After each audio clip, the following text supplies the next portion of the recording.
A jovial Charles couldn't hide his excitement as he joined in the traditional dancing during a visit to a Jewish community on Friday afternoon. Putting aside the heat of the sensational claims from the Netflix documentary series about his son Prince Harry and daughter-in-law Meghan Markle, the King, 74, visited the Jewish Community Centre in North London, JW3, which welcomes all faiths. His Majesty was given a rock star's welcome as he arrived at the centre as the Jewish community prepares to celebrate Chanukah on Sunday. He didn't show the hurt caused by his son's shocking claims on Netflix and took part in pre-Hanukkah celebrations. The Festival of Lights begins on Sunday evening at sundown. At JW3, which holds an annual reception hosted for Holocaust survivors.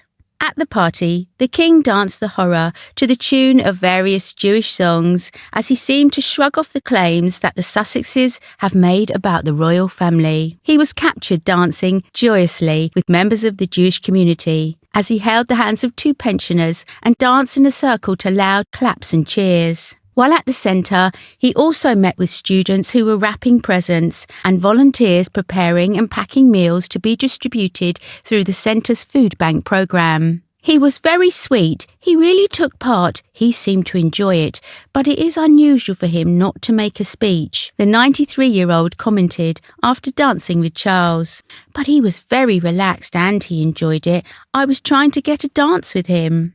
JW3's chief executive, Raymond Simonson, who vouched that Charles had arrived to the event with a car boot full of rice and tinned tuna to put into the donation packs, commented, "Most people in the British Jewish community come from refugee stock, and the fact of being accepted and meeting the monarch, it's an endorsement of the community's place in British society." Charles also looked delighted when a crowd gathered to chant his name outside the centre. The King waved furiously and grinned at the well-wishers. Elsewhere during the visit, Charles was presented with a menorah, unveiled a commemorative plaque and checked out the Bike Project, a social action initiative that refurbishes and donates bicycles to refugees and asylum seekers in London as a means of efficient, affordable travel. King Charles has long had a deep interest in interfaith relations, which is expected to be reflected at his May 2023 coronation. Royal historian Robert Lacey previously told People magazine that Charles's crowning ceremony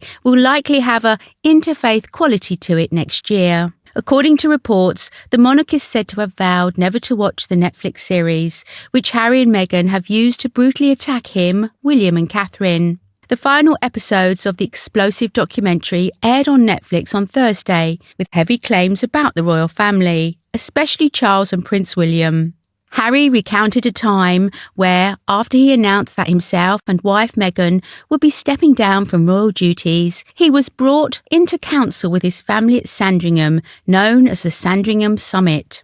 Though Harry thought it would be an amicable discussion, he shared it was terrifying to have my brother scream and shout at me and my father say things that weren't true, and my grandmother sit there quietly and take it all in. It was really hard, he said in the series. Charles and William have yet to respond to the claims, instead showing a united front at the Princess of Wales' second annual Christmas Carol concert, during which William called for togetherness during his address at the event. At Christmas, I am always struck by how the spirit of togetherness lies also at the heart of the Christmas story, he told the audience at Westminster Abbey, quoting Queen Elizabeth II's 2012 Christmas speech.